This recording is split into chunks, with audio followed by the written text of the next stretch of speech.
Hey guys, it's me, Maddie, your host. I'm popping in to let you know about the Who Runs This Park newsletter that you've got to sign up for. With the newsletter, you get to see highlights of each episode, fun pictures typically of me and the superintendent cheesing, stay up to date with all that's going on in the Who Runs This Park world, and get to read Maddie's outdoor obsessions, the part of the newsletter where I pick 3 things from the outdoor world to highlight, whether that's a favorite product or brand, or podcast and publication that I came across. Sign up at linktree/Who Runs This Park. That's linktr.ee/Who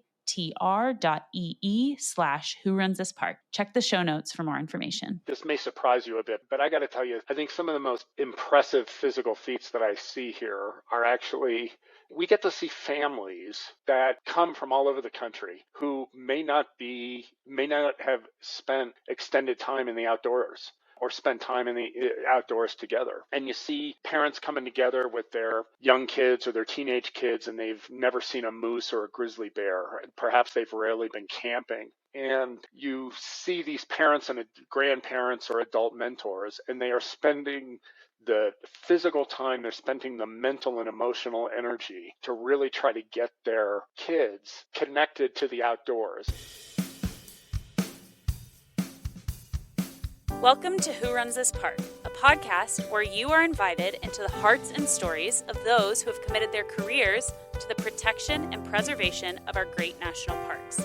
Who Runs This Park aims to be a catalyst for inspiration, highlighting all that goes into managing our national parks and building a sense of appreciation for the invaluable beauty, diversity, and history of our protected lands.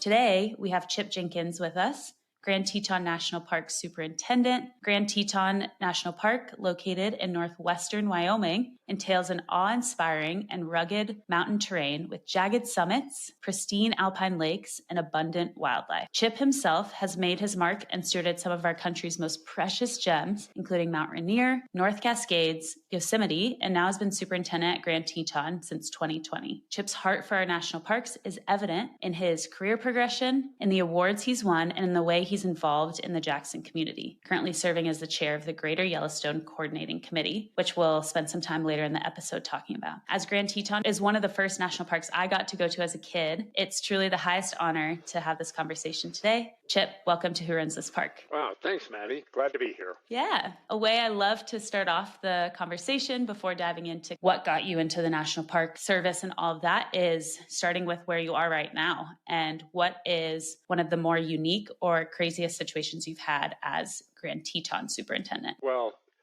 where I am right now is in Moose, Wyoming, in my office, able to look out on the Tetons. And perhaps so far, the craziest situation I've dealt with here at Grand Teton is why we were working with the state of Wyoming to try to acquire the 640-acre Kelly parcel. Much of Grand Teton National Park was created by buying land from willing sellers. John D. Rockefeller started this in the 1920s, and that process actually continues to this day. When the park was created in 1950, there were 4 parcels of state land that were included in the park. And over time, 3 of those parcels have been acquired. The last was in 2016 when that 640-acre parcel known as the Antelope Flats parcel was bought for $46 million from the state of Wyoming. Half of that funding came from the Land and Water Conservation Fund, the federal funds, and half came from private philanthropy. And right now we are working collaboratively with the state of Wyoming to see if we can find a path forward to try to acquire the Kelly parcel. The Kelly parcel is critical to the important for wildlife migrations, particularly between Jackson Hole and the Wind River Reservation, as well as also down south by Pinedale. And the funding that would go to the state in exchange for the property would go to support Wyoming schools. This piece of property has been appraised for $62 million, though the state currently is asking for $100 million. And we are working with the legislature that will be considering this over the next literally 10 days. So we're coming down to an important milestone here. Yeah, that'll be because we likely won't be releasing this episode until April. And so it'll be interesting to see kind of what the result of that is. And I'll make sure to check in on that because it's a very timely discussion. And in preparation of this interview and in some of the back and forth conversations you and I had, the dynamics specifically with Grand Teton, between the state, federal, and private land is really vital. And I know you had mentioned, and we can jump into this because it's a little bit more recent, but some of the discussions with Snake River and specifically protecting the cutthroat trout population. And I believe it was last year where I guess you had to reduce some of the flows from Jackson Lake. And so I'd love to hear your thoughts on that and how all these different dynamics come to play. Yeah, so, we live in a complex world, but the Greater Yellowstone Ecosystem Yes. is a complex place, right? And the Greater Yellowstone Ecosystem is about 23 million acres. And while Grand Teton is large, we're actually kind of small in the context of the ecosystem. We're a little over 330,000 acres. And so the needs of, whether it's the Snake River watershed or it's the needs of wildlife extend beyond the boundaries of the park. So a critical thing that we have to do here is figure out how to work collaboratively with many different people, many different organizations, whether that's working collaboratively with other federal agencies like the Bureau of Reclamation or the U.S. Forest Service, or working with the state of Wyoming, like Wyoming Game and Fish or the state engineer's office, or working locally with the town and the county, as well as many non-governmental entities. So the Snake River is actually part of the larger Columbia River water basin that extends all the way out to Astoria, Oregon. Wow. We're at the very headwaters of the Snake River here. And the Bureau of Reclamation, along with the Army Corps of Engineers, manages the water along that entire system. And last year, kind of late in the game, the Bureau of Reclamation announced that they were going to reduce flows coming out of the Jackson Dam. And essentially that was going to translate into dewatering about 5 miles of the Snake River in Grand Teton National Park. And does dewatering mean it's like a dried up bed, essentially? It was not going to have flows coming out from the dam. So it was whatever groundwater would come into it. It was probably going to be mud flats with pools of water at best.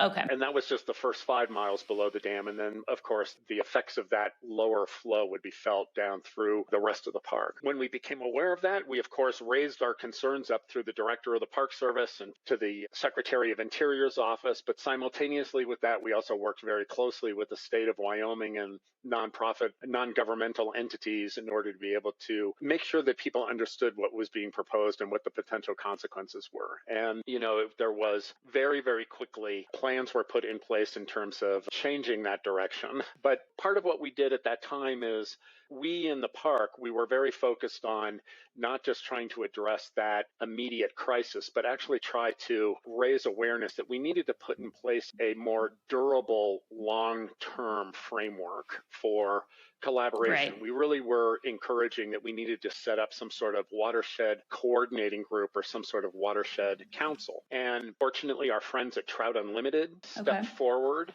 with some funding from the Grand Teton National Park Foundation, as well as other organizations. And they continue to this day a very active role in terms of pulling stakeholders together and have, in fact, 10 months later, created an embryonic watershed council.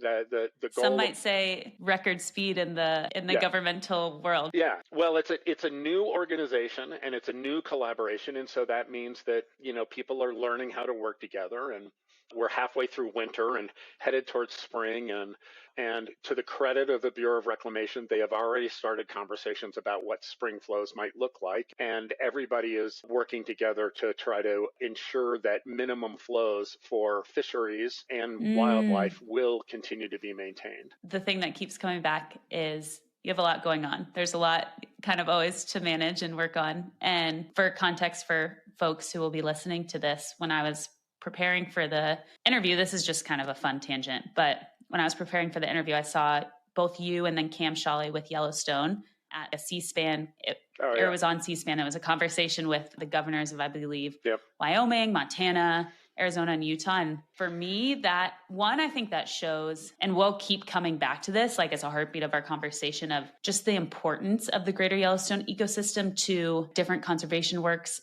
globally, the importance of the wildlife living there. And it was also a really surreal moment for me being like, can't believe I'm talking, you guys are having conversations with the governors of these states. And then I'm just here hoping to share the stories of that and all the amazing work that you do. So it was really cool to see all of those kind of impacts. So that's just a fun little tangent. It was very nice.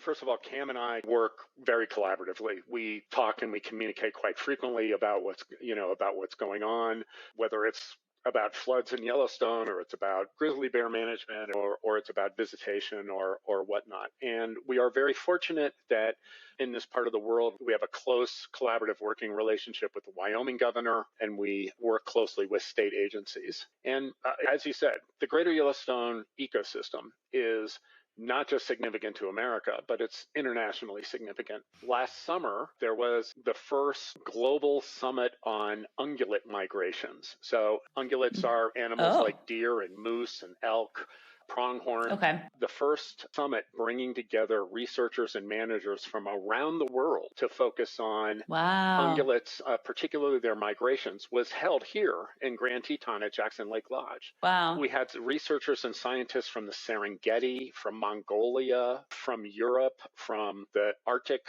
regions, from all around the world that came here to be able to share research as well as management practices. And one of the things that made an impression on me was talking to some of the researchers and managers from the Serengeti, and they were saying they had no idea about the ecologically significant migrations that occur here in the Greater Yellowstone Ecosystem. And they actually were saying, you're our brothers and sisters. We are, which is, when you think about wildlife migrations, most people think about the wildebeest migrations in the Serengeti, and to have those folks say that we are brothers and sisters in arms was, pretty significant. Yeah, it makes me think of, I believe the first interview I did for this podcast was with the Indiana Dunes superintendent. And I remember him saying that they had a sister park, I think in Costa Rica. I might have to go back and change that. But it was like where the birds migrated to and from, and just the scale of the National Park Service and its importance. I mean, take the Greater Yellowstone Ecosystem and then take the whole Park Service organization and all the sites. It blew my mind, and it, for me, confirmed. I was like, this is the path of stories that I want to pursue, because like you're saying, these partnerships and sister and brotherhoods with other parks globally that are in similar ecosystems and face similar challenges, and sharing that knowledge is really cool. Yeah, very much so. Going back to kind of what you're saying with the current conversation going on with the different land purchases, you had mentioned that the chunk of land you're hoping to acquire is really important from a wildlife migration perspective. Correct. Can you share a little bit more about that specifically? Sure. So if you come to Grand Teton National Park, or if you come to Jackson Hole, Wyoming, and you care about seeing deer or elk or pronghorn, well, and actually, if you care about seeing moose and actually even grizzly bears or other animals, Grand Teton is generally too small for those animals to spend their entire life in the boundaries. And so these iconic wildlife need to be able to move around on the landscape in order to be able to make a living. In the spring, they need to be in parts of the areas in order to be able to feed. In the summer, they need to be elsewhere in the winter. And in particular for deer and pronghorn, winter in Jackson Hole is really, really tough. It's not a place where those kind of animals want to be. So they need to go someplace else. They need to be able to migrate. So what we have are large deer and pronghorn herds that spend the winter 100, 150 miles south of here, down past. We have deer herds that spend the winter 75 miles east of here over on the Wind River Reservation. And then during the spring, they make their way through the Wind River and the Gros Ventre mountains, and they show up here at Grand Teton National Park, where they give birth. So it's where they give birth to their young, and then they fatten up for the winter. Right. And then in the fall, as winter starts to approach, they migrate back to those places. And the Kelly parcel is 640 acres that is right at the mouth of the Gros Ventre Canyon. And our concern is that if that parcel were ever to become developed, if it were to be turned into homes or a golf course and homes or some other kinds, it would impede, and it would make it much more difficult for those animals to be able to migrate, either to come here and give birth and get fat for the winter, or to go back. So that's why we're working to try to acquire it. So that sounds like right now it's currently undeveloped, but if it's not within the national park boundaries, it's not necessarily protected. It actually is inside the boundary of the park. It's just owned by the state. And the state, these are what are called school trust lands. Many states in the West have these. When their states were created, the federal government gave states school trust lands as a way to be able to generate revenue to help fund education in the state. Okay. And that's what you were mentioning earlier. Yep. Of it going towards the school. Yep. So that's what we're trying to do, is to buy it at appraised or above appraised value. And so the state of Wyoming gets many things out of that. First of all, they get a big chunk of money that they can invest and use the returns of that investment to be able to help fund their schools, which that's a really good thing. And then the parcel is protected from development so that these wildlife that need to move around on the landscape can continue to do that, which that's a good thing. Right. In Grand Teton, you get to see the wildlife. What that also means is that sportsmen who hunt some of those animals elsewhere will also be able to continue to do that. That's too. Cool. Taking a step back before we dive more into Grand Teton, kind of a fun question, and then we'll get into like what led you to be in the Park Service in the first place. But I know you're a pretty avid hiker, camper, skier. And as a lover of skiing myself, people who have listened, I can't ski this season from an injury. So I'm living vicariously through others. Sorry. I know. But do you have a most memorable skiing experience? So I have been fortunate enough to have skied my whole life. Yeah. And so there's actually so fun. There's actually so many different memories, but I'll pull out a couple for you if you don't mind. One was a time when I got to be able to skate ski out to Glacier Point in Yosemite, and there was a full moon that then rose up over Half Dome while we were out there as the sun had set, and then skiing back. It was a pretty memorable day. Another time for me that really stands out is my family and I was skiing with my kids up in Whistler in Canada. My kids at the time were 10 and 8, and we hiked up a place called Spanky's Ladder and skied down a place called Ruby Bowl, which was a powder day, and getting able to do figure eights with my 10-year-old and 8-year-old, skiing that bowl was pretty memorable. And then the last I'll say is that here in Grand Teton, there are 4 kind of really popular backcountry skiing area here. That's called the Front Four, and one of those is called 25 Short. And it was my first trip up 25 Short with my wife and son, and skiing the really nice powder run down that. So pretty fun. My first entry, I've skied my whole life also, but my first entry into the backcountry ski and skinning world was last year. I went on a trip to Japan with Knowles. Oh. And so I am like pining to get, once I'm healed and recovered, I'm pining to get back and hopefully actually out to the Teton range to do some backcountry. So good for you. Yeah. Now I'll just live through stories at this moment. There we go. So as we were saying, clearly like with your family, and then just, it sounds like as you were growing up really into the outdoors, is that what led you to study both geography and environmental studies at UCSB? Yeah, actually I went to college at the University of California at Santa Barbara, really for 2 reasons. One is I went through high school, so it was in-state and in-state tuition, so it was relatively cheap.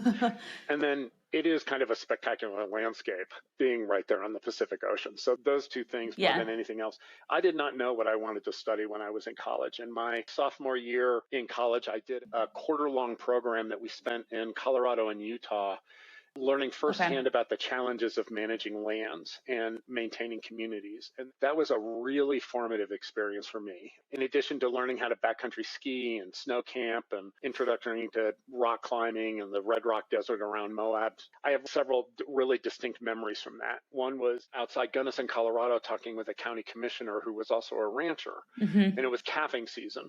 And so he's sitting there taking care of these cows and who are giving birth and trying to keep the calves alive, while at the same time he was also just talking about his love of the land and love of the seasons and his deep concern about the economic and societal pressures that were making it harder for he and his family to continue to be able to make a living.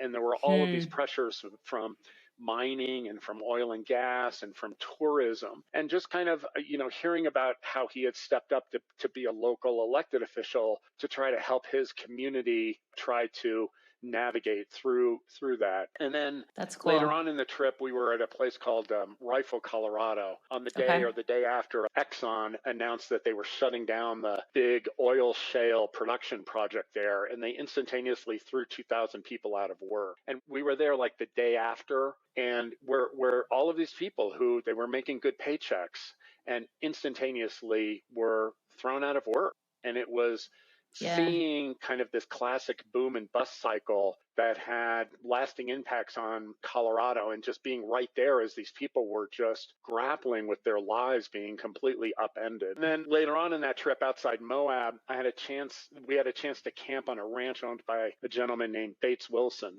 Bates was the first superintendent of Arches National Park. One of the things he's mentioned in the foreword to Edward Abbey's book, Desert Solitaire, as being the person who hired Ed Abbey to work at Arches that led to writing the book. And Bates Wilson was known as the father of Canyonlands National Park, and he was famous for spending weeks at a time in parks in the backcountry and what he called Dutch oven diplomacy, where he would bring people together around the land that he loved and help them explore and find common ground in thinking about the conservation of those places. So that experience of meeting with those people, as well as many other on that quarter-long course, led me to pursuing just the degrees in geography and environmental studies. Yeah, and then my senior year, didn't know what else I was going to do, so I wound up putting in applications for the National Park Service. At that time, you were only allowed to apply to 2 national parks for a summer job. Oh, interesting. One of them was North Cascades, and sure enough, I got offered a seasonal job. Yeah.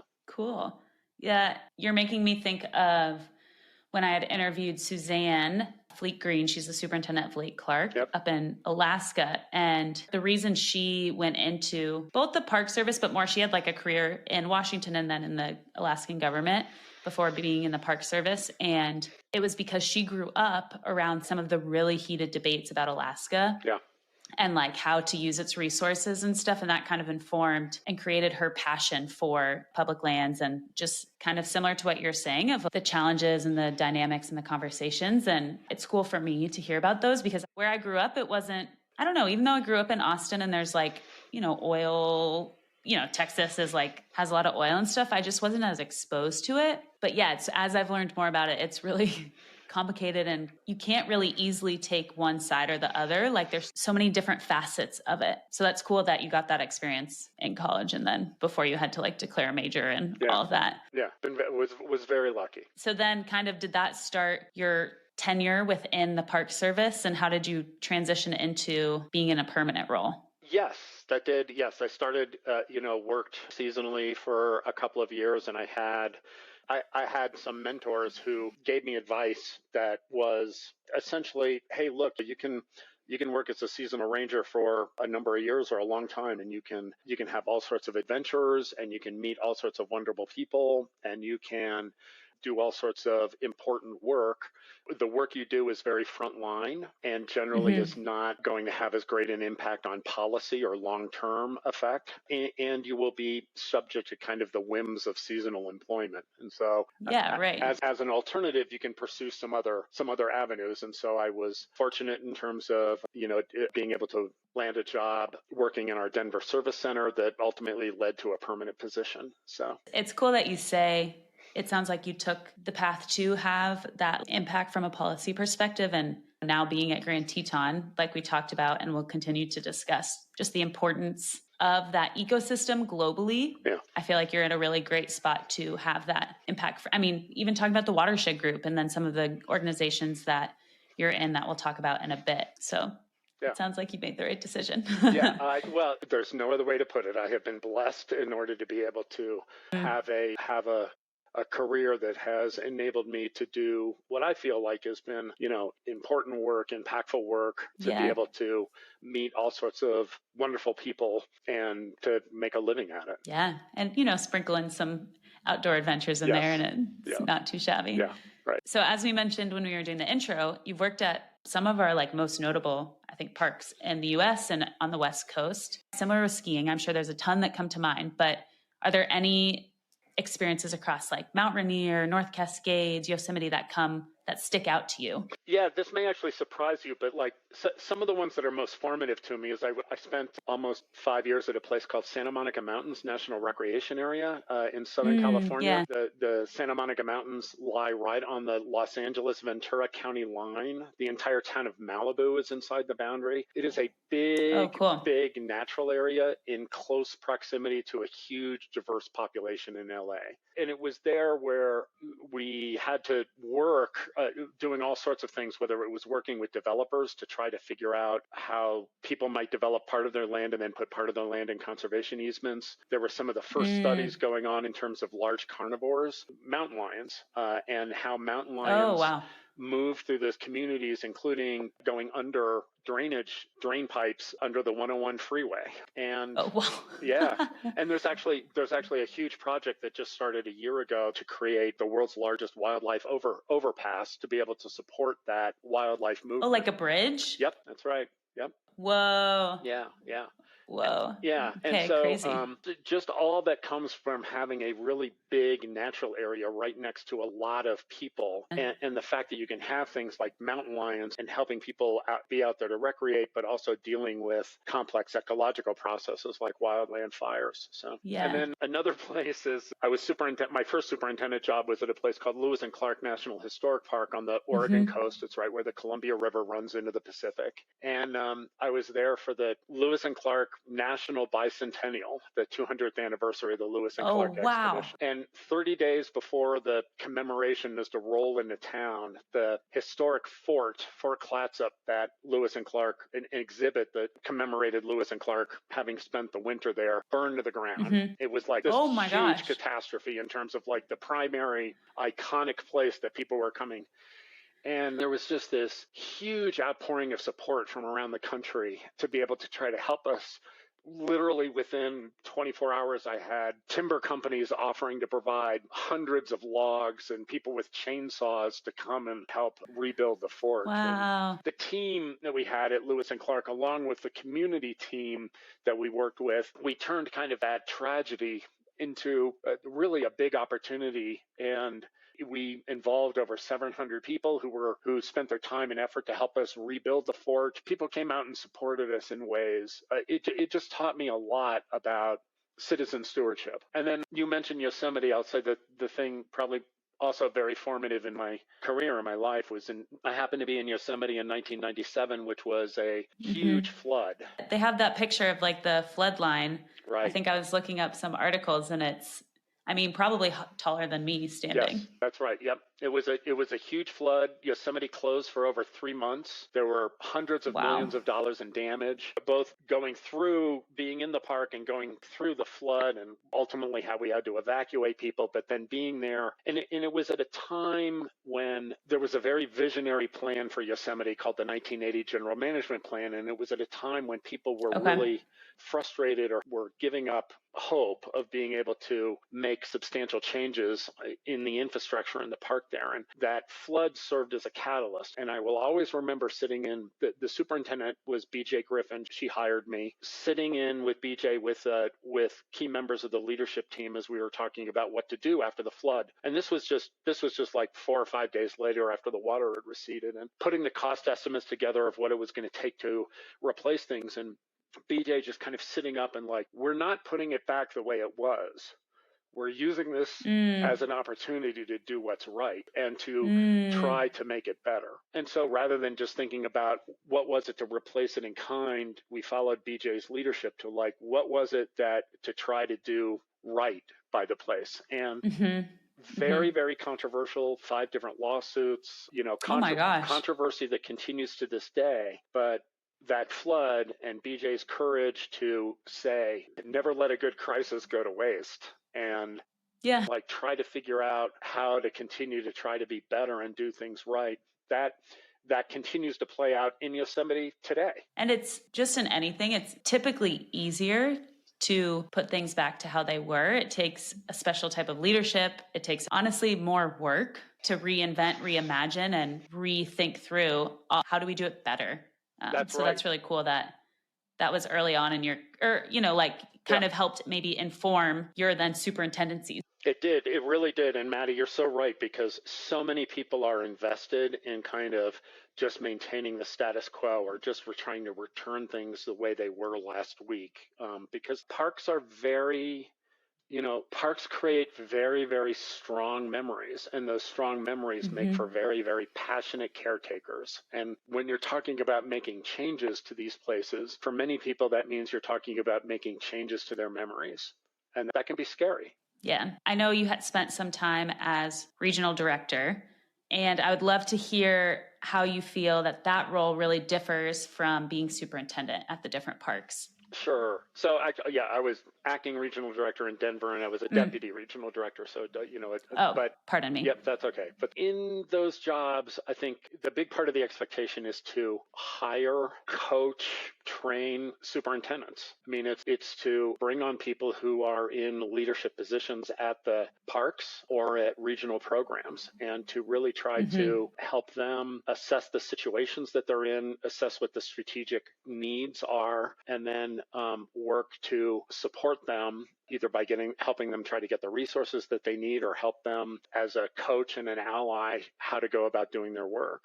As a superintendent, I am directly responsible for everything that's going in the park. It's my job to assess the needs and the opportunities and to lead our team in developing our strategic direction, and my job to be developing the relationships and the partnerships and to help try to make that progress. Having said that, I literally can't move a picnic table by myself. Any kind of change in the park or any kind of implementation of a project or a program, it takes a team of people to be able to do that. And so a big part of what my job is to try to learn from the people who are here at the park, learn what it is that they are facing, and help try to give them what they need so that they can succeed. Right. Yeah, that's cool. Yeah. That's a great segue into Grand Teton itself. Speaking of memories, it's such a beautiful memory for me, thinking back as a kid, driving up upon the range. But I think the intensity of the peaks leads to really amazing, just different feats that people have done in the parks. What do you feel like are some of the most challenging outdoor activities that folks pursue in Grand Teton? Yeah, you get press or blogs or social media about stuff like the picnic or running the Teton Crest Trail in the day or doing the Teton Traverse. And all of those are stunning fits of human capacity. This may surprise you a bit, but I got to tell you, I think some of the most impressive physical feats that I see here are actually, we get to see families that come from all over the country who may not have spent extended time in the outdoors or spend time in the outdoors together. And you see parents coming together with their young kids or their teenage kids, and they've never seen a moose or a grizzly bear. And perhaps they've rarely been camping. Yeah. And you see these parents and grandparents or adult mentors, and they are spending the physical time, they're spending the mental and emotional energy to really try to get their kids connected to the outdoors and to have this amazing experience, to be able to watch a grizzly bear or to be able to go fishing or to be able to, to go for a hike where you have to climb up 1,000 feet. And they've never done something like that. Yeah. But it's really, really important to them. And they really, really want to share that experience with their kids. So they put in the time and the energy to be able to figure out how to do that. That's pretty damn impressive. Yeah. And I think it's cool. It's just sweet to me to see how much that moves you. And I get like this all the time. I really love it. And it's making me think of my conversation with the Voyager superintendent, and his by far favorite thing about the Park Service working for the Park Service was seeing families getting to recreate in the outdoors. Yeah. And like you said, it's the crazy scenery of Grand Tetons leads to these amazing human feats. But for those people, a higher percentage of their life is spent in the outdoors than in these grand landscapes. Yeah. And I feel really strongly about the empowerment that nature can bring people and the physical feats. And so, what an honor that you get to steward a place where for probably most of the visitors, it is their first experience in such a grand and probably challenging landscape. Yeah, I mean, for many people who come here, going for a 4-mile round trip walk to Taggart Lake, or going up to Inspiration Point, or going for a float trip on the Snake River is like a Yeah. big adventure. And Yeah. they overcome their nervousness, they overcome their lack of information, and they see that it's important to them. And like I said, the thing that I think is just so cool is when I see parents or adults seeing that they think that's really important for the kids to experience that, to be able to Yeah. open up that world for kids. Man, that's priceless. Yeah. I think the first moose I ever saw was in Grand Teton. So it's making me think of that. Yeah. And it's kind of parents, especially as our world gets more tech heavy, the beauty in parents kind of parents, grandparents, older mentors trying to pass down the love for the outdoors and just the importance of it. And the young people are going to be the people who are in 50 years conserving the lands. And Right. So instilling that kind of urgency of like, this is really important, like these, and that's why I like programs like Knowles or Student Conservation Association, like these things where kids get to get outside of maybe what they're used to and realize that these resources do need to be protected. And I personally think are like vital for our souls. Right with you. Yeah, I could talk about that for a while, but going on into, I'm like, oh, so many places to go. Where do we want to go next? Okay, so I guess we've talked a bit about the Greater Yellowstone Ecosystem, and I think all of those dynamics are really interesting. We've kind of sprinkled information about it, but I would love to have you share some context with people of specifically why the Greater Yellowstone Ecosystem is so important globally. I think we've mentioned that a couple times, but just why do you think it stands on that stage? And then we can talk about some of the things that you as superintendent are involved in, and then Grand Teton and the role they play. Sure. Yeah. So, the Greater Yellowstone Ecosystem here is at the center of it is Yellowstone National Park, which is, the first federally designated national park, not just in our country, but in the world.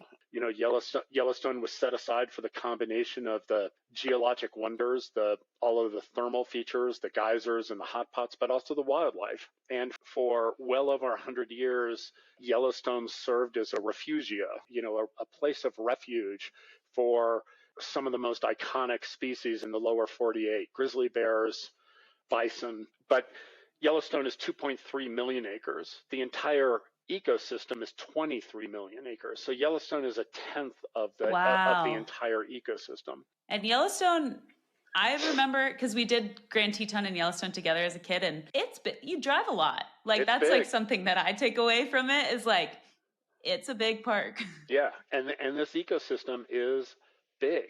And it's also kind of interesting that similar in size to Yellowstone, also at 2.3 million acres, is the Wind River Indian Reservation, which is a part of the ecosystem. Grand Teton and five different national forests. And together these lands, a little bit of BLM land, a little bit of Fish and Wildlife Service land. We have been fortunate through a very deliberate, intentional effort at the local, state, and federal level over the last 60 years to really try to conserve this place.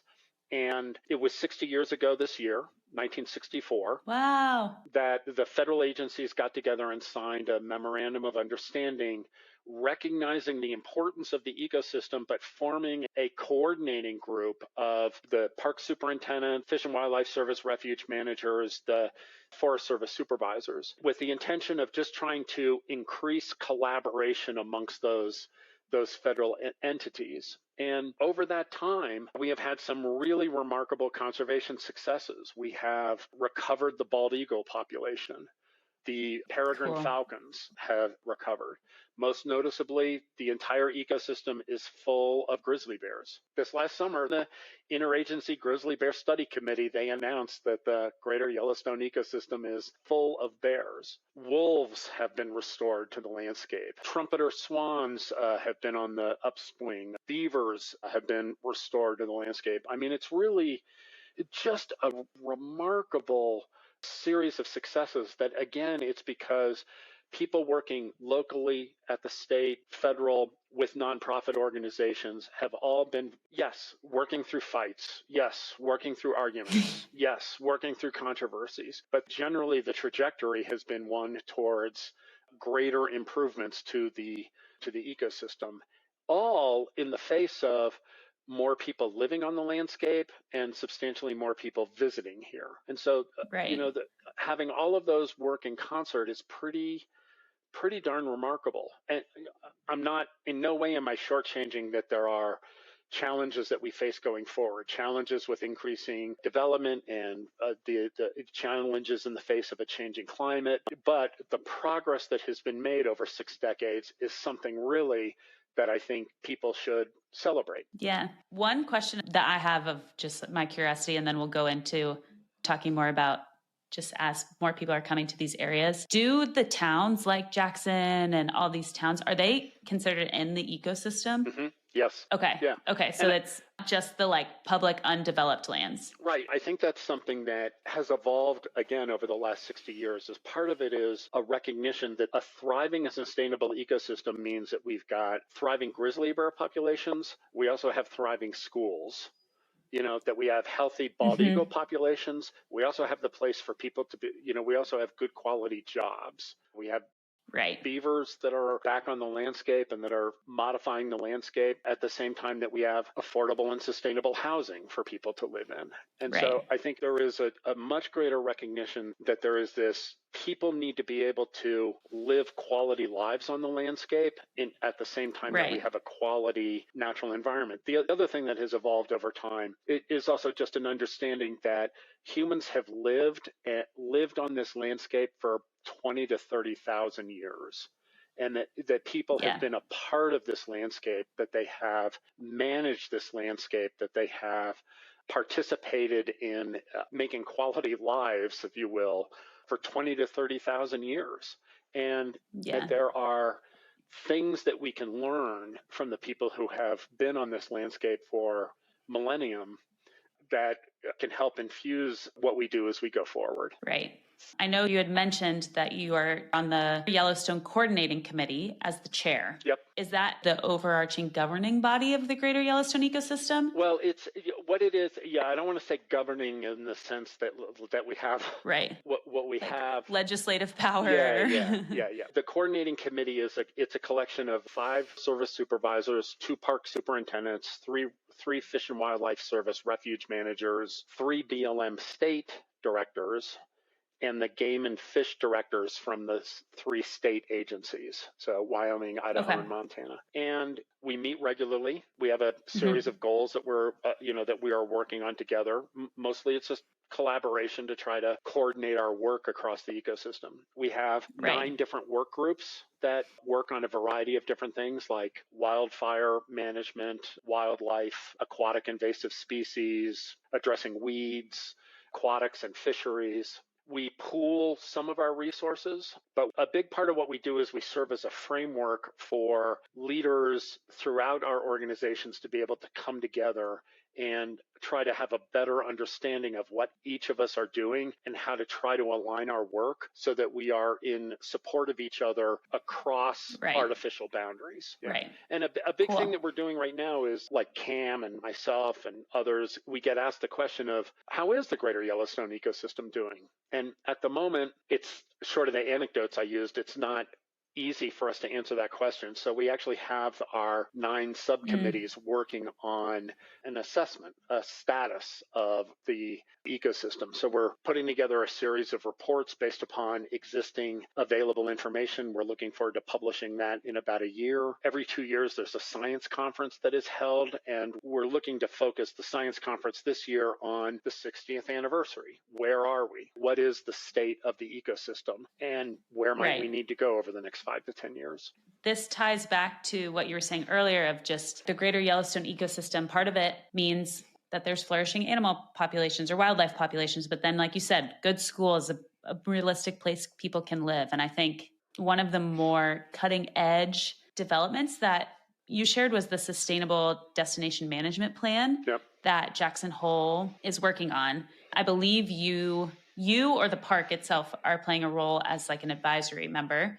Can you share some of the cutting edge aspects of this? I think some of it is based on just what we've been talking about is implied, but I'd love to hear your perspective. Yeah, so I think great credit to leaders throughout the community here in Teton County and Jackson Hole is community leaders here have been concerned about a number of different things. People really see that this has been a great place to live, a great place to have a business, a great place to come and visit. However, there are elements of the ecosystem that are causing concern, whether it's the sustainability of migration corridors for ungulates or it's the availability of housing for employees. And then going through the COVID years, when this is one of the places where visitation just spiked. And in 20 and 21, the level of visitation here was so large that for many people in the community, the negatives outweighed the benefits. There were all sorts of challenges that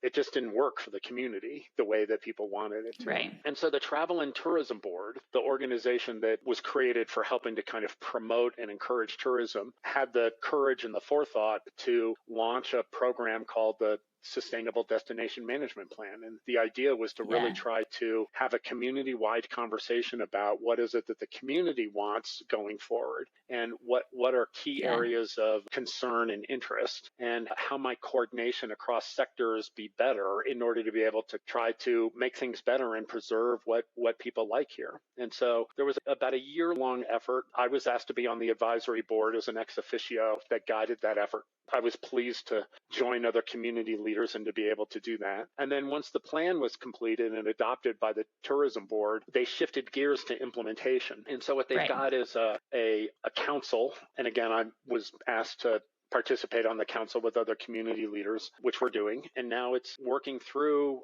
a variety of different things that are going on. So whether that is looking at coordinating and exploring the use of transit in the community, to focusing time and attention on housing needs, to a big emphasis is around marketing and just trying to set expectations for the values of this place so that if people choose to come and visit here or choose to try to relocate and move here, they understand the values of the community that they are coming to so that they can work to try to support those. Right. The role, with the perspective you have as Grand Teton Superintendent, what do you feel, or how do you feel you provide most value to that group as, I guess, previously being on the advisory board or now sitting on the council? Well, part of it is just to remind people about how intertwined we are. So, a funny thing about Grand Teton National Park is that we are fundamentally a day use park.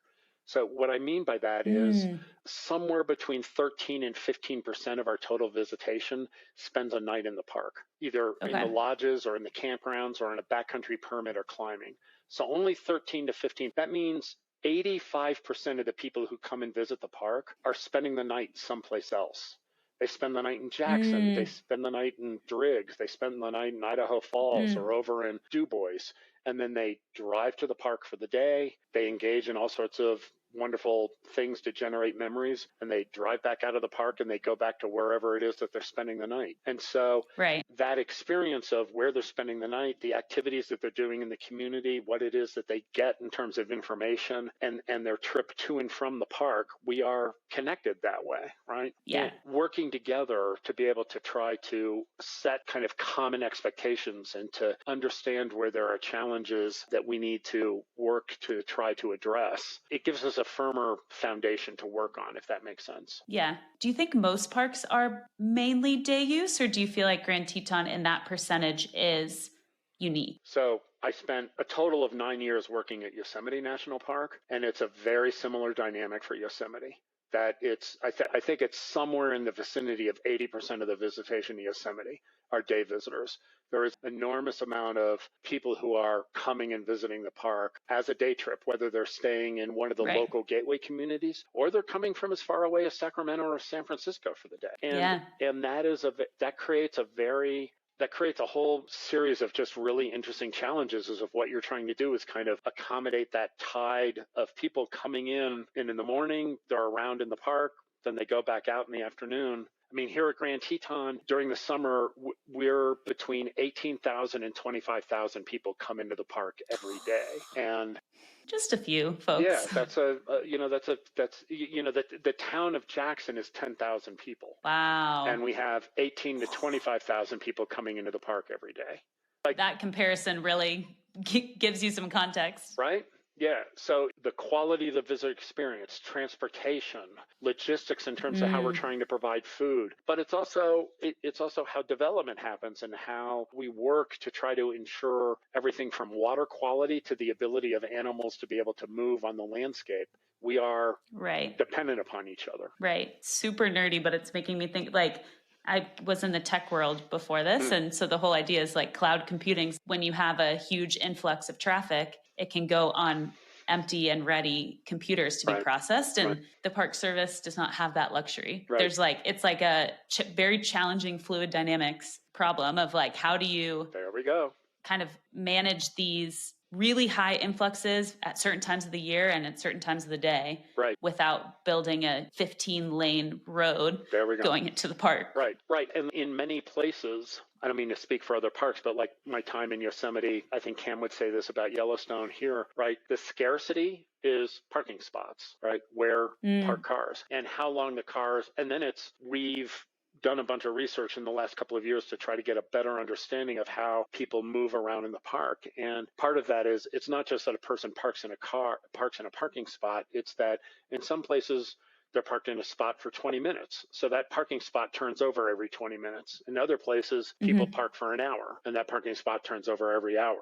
And so that flow dynamic of how people move to different places, right, has a lot of different variables. It's making me think of my sister and I did a backpacking trip in Mount Rainier, and I forget what lake we started at, but it was like driving up, it was a gravel road, and you could tell how long people had been in the backcountry because it was essentially like how dusty was their car. And you're like, oh, those folks have been gone for a couple days or whatnot. Yeah. Yeah. You were over in the Carbon probably going into Spray Park. So I'm guessing. Yeah, I think so. Yeah. I think so. There's a lot going on, all really exciting things. I guess one area I'd love to dive into a little bit is what do you feel currently are some of the biggest challenges for Grand Teton National Park? You know, it actually goes back to the conversation we were having a second ago, which is I think the biggest challenge that we are facing is how to effectively help people become stewards of this place. I mean, ultimately, the National Park Service cannot care for Grand Teton entirely on our own. It takes many, many other people to ensure this place. It took many, many people to ensure this place was set aside, and it takes many people to ensure that it's cared for. People who visit, we need them to be able to recreate responsibly. Nobody is born knowing not to throw litter on the ground or not to cut switchbacks or not to drive their car through a meadow or how to go to the bathroom in the woods, right? Nobody is just born innately. We all learn that. We learn the values. It's a learned behavior. Well, first we learn the values. First we learn to value the place as a natural setting. And we learn that we want to preserve and protect that both for ourselves and for other people. Then we learn the behaviors that it takes to be able to ensure that happens. And that takes other people to teach us to be able to do that. So, you mentioned a variety of different organizations, NOLS, SCA, a bunch of folks, right? And how we all work together, the Park Service, NGOs, business community, to help people understand the role they play and how they can be responsible, that it's important, that it's a value they should take and that they should care and they should want to be stewards. I mean, we have a really interesting kind of case study going on, a couple of case studies going on right now. One is we have this population of bighorn sheep, Teton bighorn sheep. They live at the highest levels of the Teton Range. They live where the snow is literally blown off the ridges, right? It's impressive. And increasingly, we have skiers and snowboarders who are going up into that terrain. And we know that human presence, particularly in the winter, causes animals to want to move away. So they expend energy trying to get away from people. And so we have this really interesting conversation going on now. What does it mean to follow being, this outdoor lifestyle, what does it mean to be a person whose spirit and soul is fed by engaging in these outdoor activities, while at the same time, one might see oneself as a conservationist and coming to grips with the activities that I want to do might be having an adverse effect on the very place where I am. And so Right. what does it, we're having a similar conversation with some outdoor photographers who are seeking inspiration from getting a great photo of bears or moose. And Right. the process of getting closer, getting a great animal might disrupt the animal's behavior, or it might disrupt the experience of other people. And so what does it mean in terms of doing these things that feed our soul while at the same time I want to be a conservationist? And the choices that we have to make. There's actually a great short film called Denizens of the Steep, and it features professional skier Kim Havel. And that film just really explores this idea of what does it mean to be a steward at the same time that I want to be out on the land, to feed my spirit. And I think as we are seeing changing visitation, as we are seeing different faces of recreation on the land, this challenge of trying to help people become the stewards that they are capable of being is the challenge of our time. Yeah, a couple of things come to mind. First is kind of what you were saying of people have been living on these lands for millennia and have been stewards of the land. And so it's like, how can we, I don't know, I think it's our capitalistic culture. I used to live in New York and I love New York, but it's right in the heart of capitalism, marketing, all these things. And you're so pulled away from what a life immersed in nature looks like. So that's one thing. And then the other thing is, I think that number of people who are realizing that their soul is fed by these like outdoor experiences is increasing as people are getting more access to backcountry skiing. Like all of that's amazing. But yeah, I think it's cool that you as a park are realizing and even doing studies on like, what are the impacts of people like trying to shred and get that fresh powder on some of the top peaks? Yeah, I mean, if you think about it, again, people have lived on this land for a millennium, and what happened was, very direct consequences. If the people who lived here for thousands and thousands of years, if they were not in balance with the ecosystem, they starved to death. I mean, the consequences were immediately felt, right? Yeah. Not so much now, right? I mean, now the consequences are not reciprocal, right? If we engage in activities on the landscape, whether it's a kind of recreation or a kind of development or other activities, and we adversely affect the resources, the consequences are felt on the bighorn sheep, or they're felt on the grizzly bears, or they're felt on the pronghorn. We feel them in the sense that we feel a diminishment. Perhaps maybe our soul is not, our spirit is not quite as inspired by being able to see that, but the animals die, we don't, right? Right. It makes me think of, I don't know why I'm thinking of this, but like if we were responsible for managing our own trash, like our habits would change drastically. But it's this like out of sight, out of mind mentality. I think about this a lot. If I get something to go and I have a bunch of styrofoam or whatever, I throw it out, I forget about it. But if it's like, if I had to deal with that and somehow take care of, a lot of people would be composting. A lot of people would be really trying to like reuse things because you're seeing that direct impact. And so it's like, how do you, without going to that extreme, change the behaviors of folks? So yeah, thanks for bringing that up. Yeah, Barrett. Hey, and I threw in the chat the name of the Denizens of the Steep, the name of that film. Yeah, I'll have to check it out. And I have something I've like started doing is in tandem with the episode release, I'll pair it with a newsletter of kind of like things I learned, favorite moments from the interview, things I learned, and then things I learned about Grand Teton specifically. So I'll call it out after watching it and checking it out. Yeah, it's worth watching. I mean, I think it's I think part of the reason that it's worth watching is that it's remarkable leadership by Kim Havel. I mean, it's one thing having the women or men who are wearing the National Park Service uniform and talking about conservation.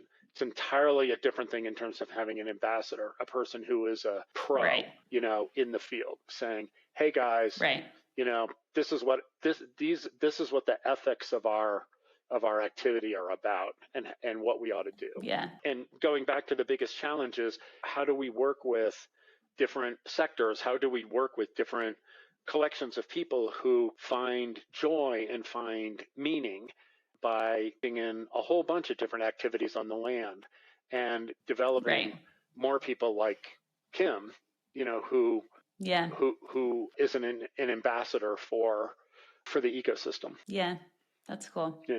I know we are getting close to our time, so I have two more questions to wrap up our time together. The first is, what's your favorite experience you've had as a, I guess would say, visitor in Grand Teton? Again, I've been here 3 years, and I try to get out every week and often after work.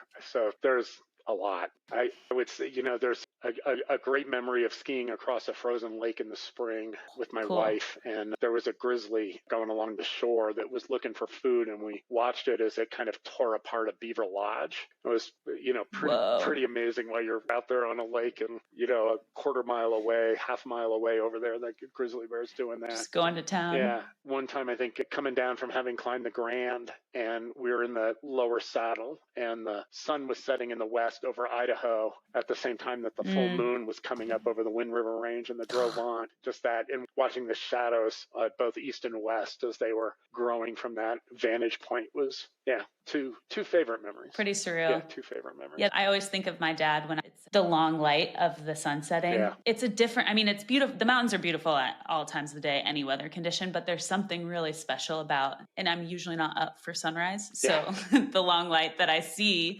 is typically when the sun's setting, and it's just the way that it reflects on the mountain is, those are the moments when I'm like, when people are like, are you a beach or a mountain person? I'm like, okay, I'm a mountain person. Yeah. It really solidifies that. Yeah, the alpenglow is pretty cool. And when you're up at elevation, like up in the Seattle saddle or whatnot, and the sun sets to the west, and it's a clear day, it's kind of cool because the Tetons cast their shadow over the valley, and so you can watch the shadows extend across the valley and up the Gros Ventre. It's pretty cool. That's cool. Yeah, I haven't heard that before. The alpine glow, I like that. Yeah. Well, our final question, what is something, this is how I typically end all the interviews, but what is something you wish everyone knew about Grand Teton, regardless if they have or haven't been? I don't think this will be a surprise to you. It's like Grand Teton National Park needs your help. It is a fabulous place to come and visit. You can have, creating memories is an act of preservation. So come with family or friends and preserve this place by creating memories that you want to share into the future. But it also, this place needs your help in terms of how you come as a visitor, how you are involved as a citizen, and how you choose to spend your time and spend your time and resources. So, and we just are deeply, deeply appreciative of all of those people who, such as you, Maddie, by doing this podcast, who are stewards of this place. Yeah, I really love that, that creating memories is an act of preservation. I think that's a really beautiful and topical way for us to wrap up the conversation. Cool. So I thank you so much, Chip, for all the wisdom you've shared. Yeah, it's been a great time. Good. Yeah, thanks, Maddie. I appreciate the opportunity. Thanks so much for listening today. Our music was composed by Danielle Bees. If you liked this podcast, rate, review, download, and tell your friends about it. This ensures the stories of our national parks and how they are run are shared. Listen to the other episodes wherever you listen to your podcasts, or visit us at whorunthispark.com to learn more. I'm Maddie Pellman, and you've been listening to Who Runs This Park.